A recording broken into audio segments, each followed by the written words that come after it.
area and the locals for social. Of course, at that time, it consisted mainly of a lot of MySpace, a lot of Friendster, both of which have gone by the wayside. You know, it's changing. It's always changing. Social media is just a media outlet. It is not Facebook. It is not Twitter.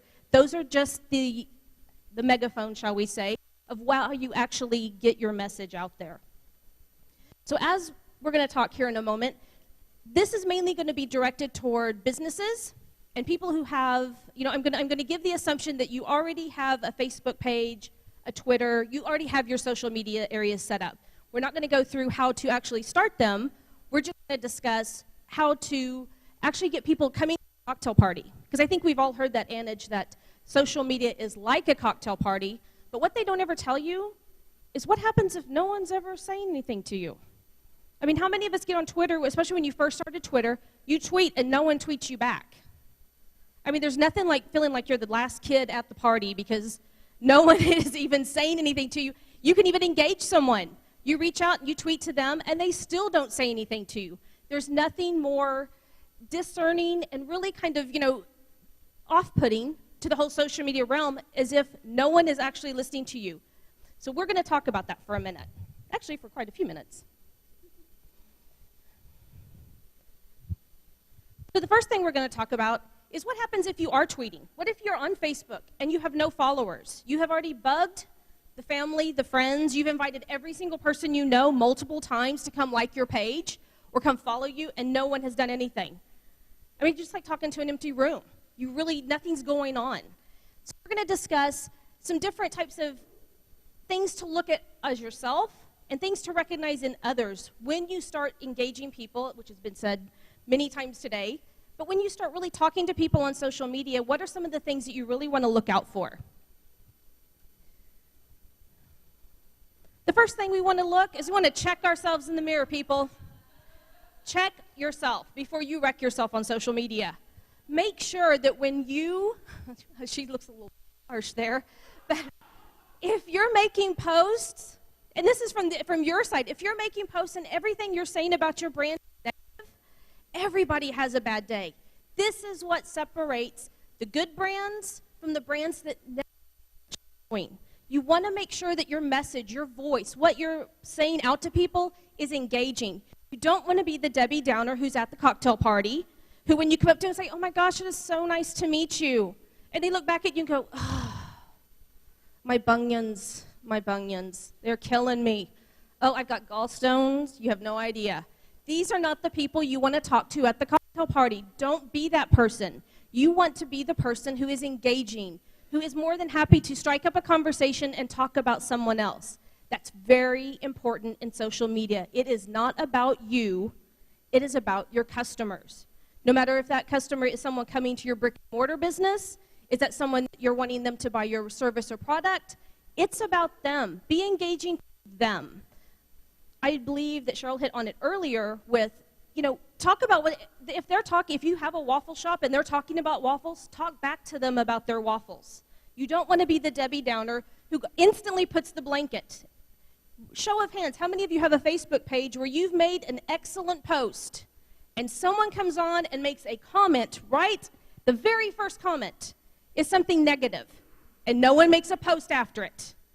I mean, it's like the wet blanket. It's like everybody, and you know people are visiting your page.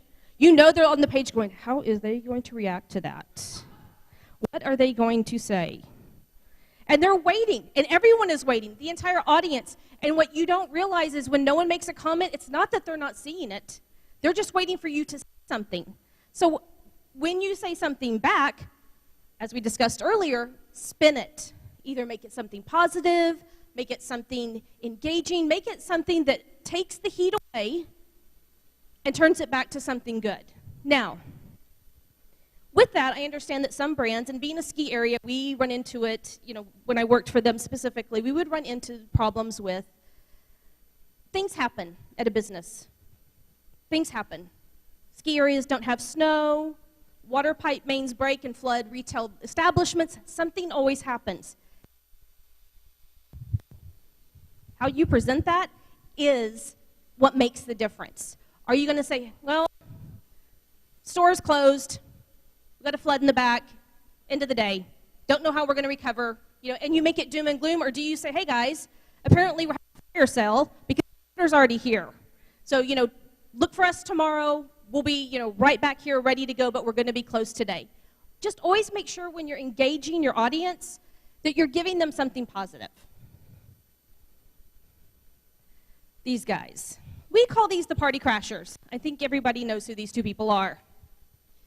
We call them the party crashers because these are the you make a post on Facebook or you tweet something and they jump in with an inappropriate comment or something negative, or they start riling up. They're also called trolls. But they like to rile people up on your page, or they like to rile people up on social media in different areas. That's probably the biggest annoyance these days. Some people are starting to call it bullying, but kind of they're party crashers. You're having a wonderful cocktail party, you're trying to get people to be engaged, and these guys show up and start putting a negative spin on things. It's how you react to them is what makes the difference. Our celebutants. I also like to call them our gifters. Now there's two kinds of gifters. There's the Facebook page and the social outlets that don't do anything but run promotions for you to come like their page. This week we're giving away a $50 Visa gift card. If you'll retweet this tweet to 75 of your friends and they retweet to 75 of the first person who gets back wins $75 Visa gift card. Awesome. Everybody now has 75 more friends and they told 75 people. Everybody knows about your page. The only reason they know about it is because they want the $75 gift card. That doesn't make you any money. Nothing. If people are visiting your page only to win something or what they can get for themselves, they're not engaging with you. They're never going to buy your product. And honestly, if you have 20,000 followers on Facebook and not one person is buying your product, what are you doing? I mean, it's pointless. So we have like this, we have the Facebook pages that do nothing but that, but then in turn you also have the people who only go and visit people's pages or follow them on Twitter to get something for free. So you really kind of want to avoid these people. These people are great to have around, but they're not going to help you out a lot. So don't target to them, don't chat with them. As far as, sometimes people also like to get on Twitter, we're going to cover here in a few minutes, who really will waste your time. Who's seen Groundhog Day? This is my favorite guy. And I think this is the easiest thing as business owners to slip into. It's so easy. So easy. In the 80s, the old term was what? Sell, always be selling. On social media, it's not the platform. It's not the platform. Just as you wouldn't do a radio ad and do that exact same ad and expect it to convey the same way on television or in print, social media is the same way. Your message you put out on the social networks is not the same message that you put out in all your other outlets. A TV ad is taken completely different if it was a print ad as it would be if it was on radio. On social, you do not want to be selling all the time. You don't want to be the guy at the cocktail party who is constantly trying to sell you insurance. There's nothing more annoying than being somewhere and someone constantly is asking you if you'd like to buy something. You're there to have fun. You're there to, engage people, to maybe network a little bit, to know what everyone else is like, and you have someone who's pretty much trying to sell you a little bit of insurance. Okay, so we're going to talk about, you've got your page up. Everything's going pretty good. You're starting to get some followers and some fans. How do you use those people to brag about your business and to gain you more interest? We've also spoken about content. Content is key these days, especially with everybody having ADD, and we can only watch something for 6 seconds before we're completely disinterested. You have to grab their attention, and you have to grab it quick. It's one thing to post a cute picture. A lot of people are using Facebook now. They'll do a picture and an image. That's awesome. Everyone that is your fan or your friend will like it. You're going to get some, oh, aren't those cute? Isn't that the cutest dog ever? You'll get some likes. I mean, he's cute. I like him. Isn't he adorable? So he's cute. You'll share, and you might even get a few people who retweet. But if you have a dog boutique and you're always posting this picture, it's not going to go very far. You may post 20 pictures of 20 very lovely dogs. And the same 20 people that always respond, tweet, and share are all you're ever going to hit. Now, you post this guy randomly one afternoon, and what's going to happen? Those 20 people are going to be sharing it. Those 20 people are then going to be retweeting. The people outside of those 20 are going to say, dude, did you see that dog that doggy boutique put up? You are not going to believe how weird that dog was. Or something like that. And they continues to grow. You've gone beyond your circle of friends. They've now shared on to the next. So the point is, whatever you're selling, whether it's a baked good, it's a dog boutique, whatever it is, give them something to talk about. You have to make it worth sharing. You have to kind of get that information rolling with everyone. Just as if you're at a cocktail party, it's great that the 20 people you invited at the cocktail party are enjoying it, but if it is such a good time, what happens when they go home? They can either say, hey, I went to Ellen's cocktail party. It was really nice. She had some hors d'oeuvres. We had some champagne. It was great. Or if you give them something to talk about, do they go home and say, I was at Ellen's cocktail party last week. You won't believe it. It was fantastic. X, Y, and Z happened. It was great. You're coming with me next time. That's how you keep it going. And that's how you get that circle of your influence to start spreading out. So we use that same instance here with cookies. If you have a bakery, the one on the left, the one on the right, my right, your left, is nice. Sugar cookies, I mean, you have a bakery, they're beautiful. But what if the next time that someone posts something nice, post a nice review about you on Yelp or Foursquare or somewhere else on the social media realm, you actually bake up specific cookies that say thanks on them. And you post those pictures thanking that person for their remark.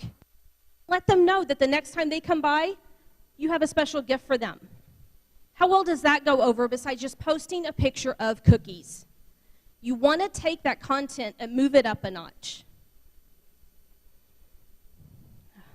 I don't know how many of you follow Robert Caruso. He's also known as Fondello. But he does great graphs like this for all of his social media points. And the point we're making, everything you do belongs on social media. And that goes your personal life, and it goes for your professional life. It goes for your brand. Sometimes we don't need to know everything about what's going on, positive and negative, especially with your brand. If something is going on with your brand that's negative, until it is brought up on social media, don't bring it up. Don't bring it up. That one cracks me up. So we're going to look at the big guys for a minute. And we're going to talk about engagement. Applebees. I don't know if many of you follow Applebees. Does anyone in here follow Applebees? Does anyone know about their little issue they had a few months ago? So a few months ago, they had a slight misstep. And the social media team that works for Applebees did not handle it well.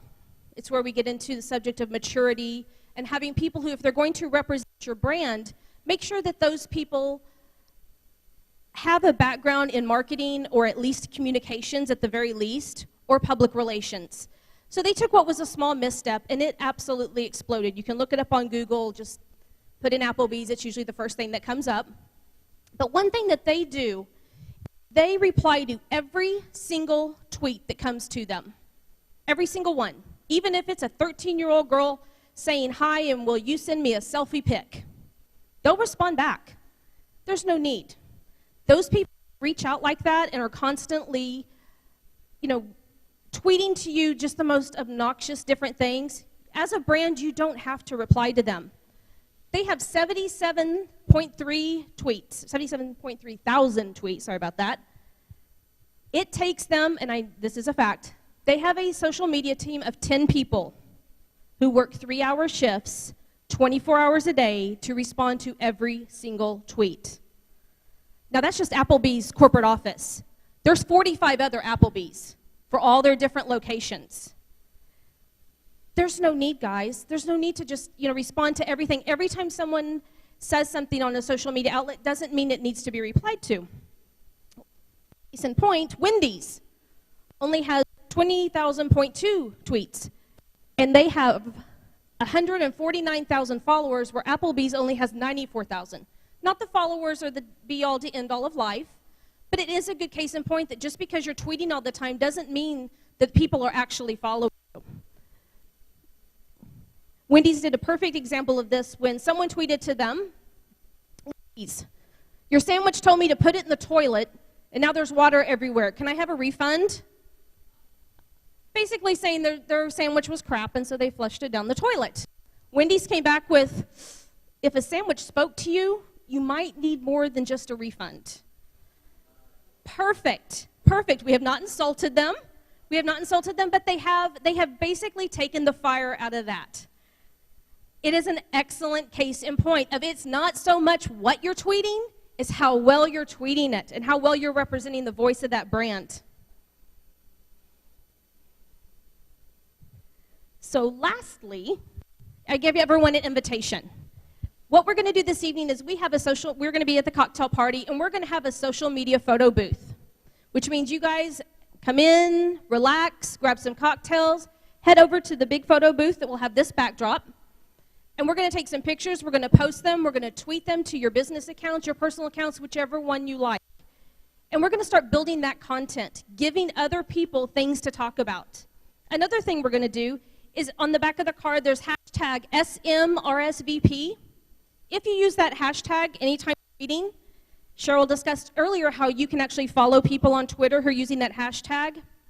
You now know everyone else who's here who is tweeting that, start following them. Start engaging them and talking with them. We certainly will be. We'll be tweeting back to every single person that uses that hashtag. That's just another way to start opening up that cocktail party and kind of get people speaking and talking. So that's kind of what we're going to have going on tonight to kind of get everybody, a little loosened up with the cocktail party and, having some fun and engaging. So are there any questions? We're at that point in the show.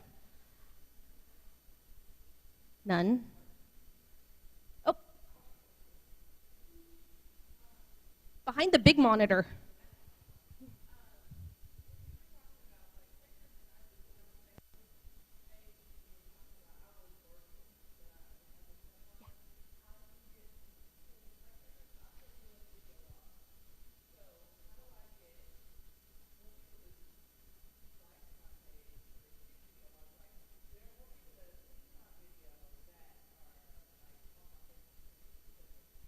That does. So the question was, right. Mm-hmm.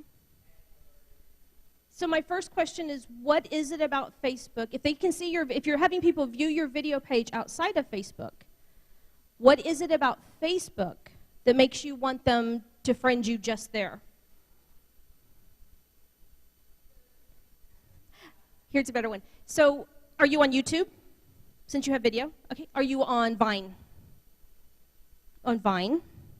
Okay. So are you just on YouTube and then you have a website? Okay. So my first thing is, if you are wanting to be on Facebook and you're looking for more likes, it's growing harder and harder to do that with them limiting your reach. As a business page, you can only reach so many people at a time without doing a promoted post. Stacy earlier told you her opinion on this promoted posts, and that is pretty much the arena. Whenever we're discussing something with a client, we always ask them, who are you trying to reach? Where is your target market? And we find out more about them to decide which one of the social outlets they really need. Some people really need Twitter and maybe LinkedIn, but they may not need Foursquare and Yelp. You need to figure out which of those cocktail parties you want to attend. And where are your customers? Are they on one of those? Are they on 3 of them? But you don't have to be on all of them. And Facebook is not it's the biggest playground.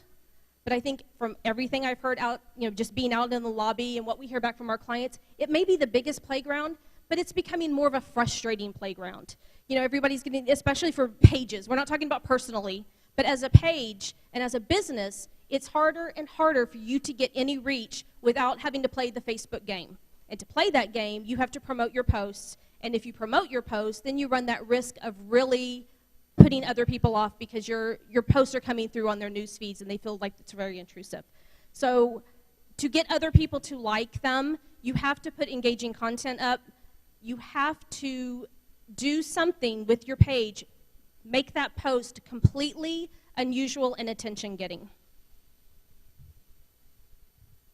Any other questions?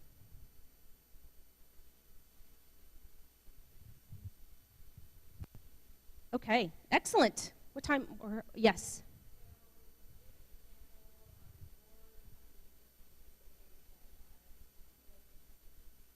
On our personal Facebook page, on our company page, what gets the most attention? When we post, let's just go to it real fast.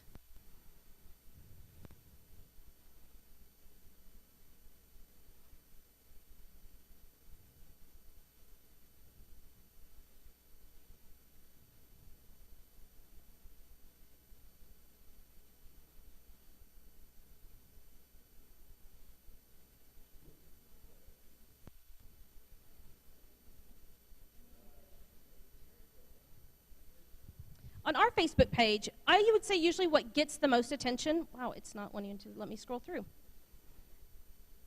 What gets the most attention are images. We do a little, here we go, here's one. If we do a post like this, if we do an image or a meme, it does better for the 7 hours that your fans can actually see it, which if anyone didn't know that, if your fans do not see your image within the first 7 hours, they don't see it at all. It doesn't show up on their newsfeed. It's only live for the 7 hours. Then they have to go directly to your page to be able to see it. When we do an image or something like this, it tends to get more likes or reach. You know, we tend to find that more people like or view that page when we do something like that. Opposed to, and I think everyone's aware that on Facebook, if you're sharing something or if you are co-posting, like moving something from Twitter over, or you're sharing something from LinkedIn over to Facebook, it's not as much. Funny enough, coffee is huge in the social media marketing world. If you are into social media and you're a community manager, you love coffee and you love everything about coffee. Our coffee picks get the craziest amount. Let's see here. If we share something, let's see here, let me find one. Anything like this, even if we share something from Mashable, it never does as well as when we shoot it directly up to Facebook. Instagram is big for us, for our company. Instagram is really big. We manage the social media aspect for quite a few companies, and when we highlight those companies in those states on Instagram, I can have literally post it and then post it to Facebook. I can have 40 to 60 likes on Instagram and have like 7 people see it on Facebook. You have to know where your market is. You need to know where those people are talking about you, and then make sure that you're in there and that you're in that conversation with them.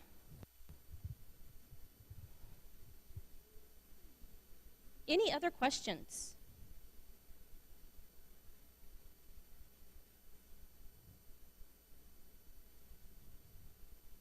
Okay. Well, that's it, guys. I am done. Thank you so much.